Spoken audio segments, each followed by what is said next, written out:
Basmati rice है, एक case study ऐसी चीज के बारे में। Presence of rice observed thousands of year in Asia's agriculture history. जो एशिया महाद्वीप है, इसकी एग्रीकल्चर हिस्ट्री में यदि हम देखते हैं तो बहुत मतलब हजारों सालों पहले से ही जो चावल है उसकी खेती की जाती है। Reference in ancient text, folklore and poetry. तो जो चावल है इसका जिक्र पुरानी जो दंत कथा होती हैं उनमें भी होता है। फोल्कलोर बोलते हैं जिसको, मतलब जो पुराने लोगों से सुनते आ रहे हैं। एंशिएंट टेक्स्ट का मतलब जो पुरानी पुरानी किताबें हैं जो पुराने टाइम पे लिखी गई हैं उनके अंदर भी इसका जिक्र मिलता है। और पोइट्री का मतलब काव्य है, कविताएं, गीत, उनके अंदर भी चावल का काफी जिक्र मिलता है। Estimated 2 lakh varieties of rice in India alone. Bharat में ही चावल की लगभग 2 लाख से ज़्यादा प्रजातियां वो पाई जाती हैं। बासमती राइस वो बिल्कुल एक डिस्टिंक्ट राइस है, बहुत ज़्यादा जाना माना है, क्योंकि उसका जो अरोमा है, उसकी जो एक सेंट बोल सकते हैं, परफ्यूम, उसका जो एक गंध है वो बड़ी अच्छी है। और उसका फ्लेवर, जो उसकी महक है, तो वो भी बड़ा अच्छा माना जाता है। 27 documented varieties of basmati are grown in India. Bharat में लगभग जो 27 डॉक्यूमेंटेड का मतलब जिनका मतलब हमने नामकरण वगैरह करवा रखे हैं, जिनको पब्लिसिटी वगैरह करवा रखी है, तो वो उनकी जो 27 प्रजातियां हैं, 27 किस्में हैं, वो हम इंडिया में यूज करते हैं।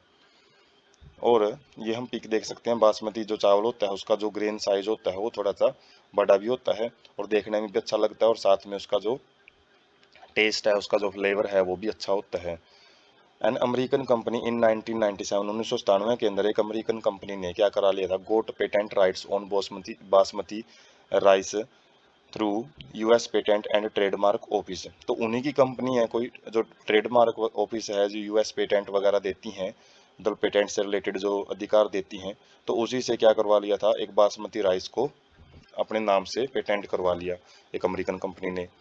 To sell a new variety of basmati in US and abroad. तो उन्होंने क्या किया, एक नई वैरायटी बोल रहे हैं, वो नई वैरायटी हमने विकसित की है बासमती की, और जिसको उन्होंने दूसरे देशों में और यूएसए में बेचने की अनुमति ले ली। The new variety of basmati had actually been derived from Indian farmers varieties. और जो ये नई वैरायटी वो बोल रहे थे वो कहाँ से निकाली गई थी, वो जो इंडिया के किसान हैं, जो भारत के किसान हैं, वो अलग अलग वैरायटी यूज कर रहे हैं, उन्हीं में से एक थी Indian basmati crossed with semi dwarf varieties and claimed as an invention और ए नोवेल्टी। तो इंडियन बासमती राइस को ही एक सेमी ड्वार्फ वैरायटीज के साथ क्रॉस करवा के एक नई वैरायटी तैयार कर ली थी, और उसी को वो नई खोज बता रहे थे, नोवेल्टी बता रहे थे। नोवेल्टी मतलब एक नई चीज बता रहे थे। तो कंसिक्वेंसेज ऑफ पेटेंट, पेटेंट के कंसिक्वेंसेज क्या मिलते हैं। Patent extend to functional equivalent implying that other people selling basmati rice could be restricted by the patent. तो जो पहले जैसे किसान उस चीज़ को यूज कर रहे हैं, कोई भी लोग किसी भी पार्टिकुलर देश के लोग उस चीज़ को यूज कर रहे हैं, तो अब पेटेंट करवाने के बाद वो अपने आप उस चीज़ को यूज नहीं कर सकते। उनको यदि वो चीज़ खरीदनी है तो पेटेंट करवाई गई कंपनी से ही खरीदनी पड़ती है। तो पेटेंट ये इतने ज़्यादा रिजल्ट है वो प्रोड्यूस कर देते हैं।